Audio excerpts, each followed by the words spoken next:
Hello friends, నమస్తే. Simply విజయ తెలుగు ఛానల్కి స్వాగతం.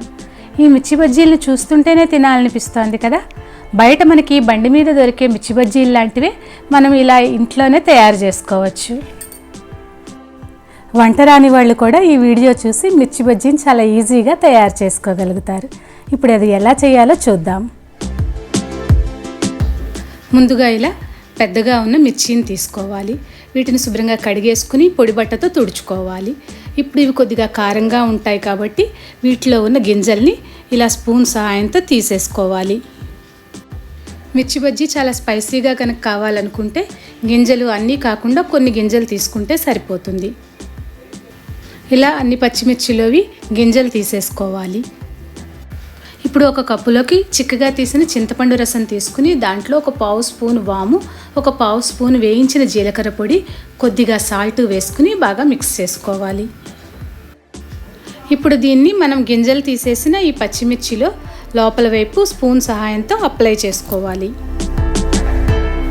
ఇప్పుడు ఈ పచ్చిమిర్చిని పక్కన ఉంచి బజ్జీల కోసం పిండి రెడీ చేసుకోవాలి. ఇక్కడ 2 కప్పులు శనగపిండి తీసుకున్నాను. దాంట్లోకి 3 స్పూన్స్ బియ్యం పిండి వేసుకోవాలి. రుచికి సరిపడా సాల్ట్, కొద్దిగా కారము, పావు స్పూను తినే సోడా వేసుకోవాలి.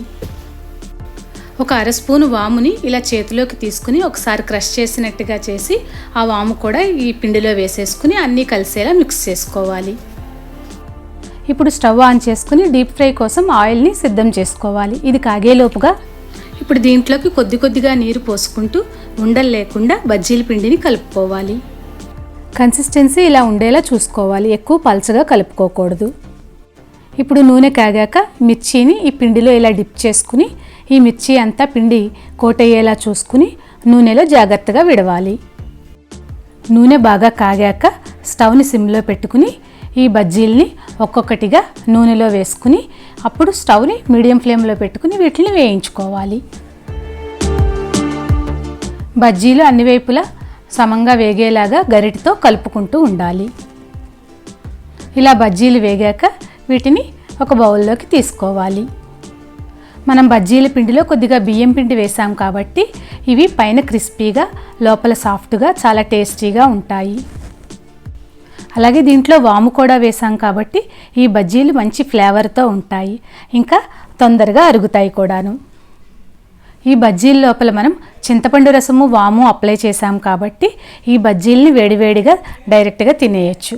లేదంటే మనం సన్నగా కట్ చేసిన ఉల్లిపాయ ముక్కలు, వేయించిన పల్లీలు, కొద్దిగా కొత్తిమీర, నిమ్మరసము పిండుకుని బయట మనం బండి మీద దొరికే బజ్జీల్లాగా రెడీ చేసుకుని కూడా తినచ్చు. చాలా రుచిగా ఉంటాయి. ఈ మిర్చి బజ్జీ మీకు నచ్చాయా అండి? నచ్చితే ఈ సాటర్డే సండేస్లో మీరు కూడా ఇంట్లో ట్రై చేయండి. మీకు ఎలా వచ్చాయో కామెంట్ సెక్షన్లో నాతో షేర్ చేసుకోండి. మీకు ఈ వీడియో నచ్చితే తప్పకుండా లైక్ చేయండి, ఫ్రెండ్స్కి, రిలేటివ్స్కి షేర్ చేయండి. సబ్స్క్రైబ్ చేసుకుని పక్కనున్న బెల్ ఐకాన్ క్లిక్ చేస్తే ఆల్ అనే ఆప్షన్ వస్తుంది. దాన్ని ట్యాప్ చేస్తే నా లేటెస్ట్ వీడియో నోటిఫికేషన్స్ అన్నీ ముందుగా మీకు చేరుతాయి. Thank you for watching.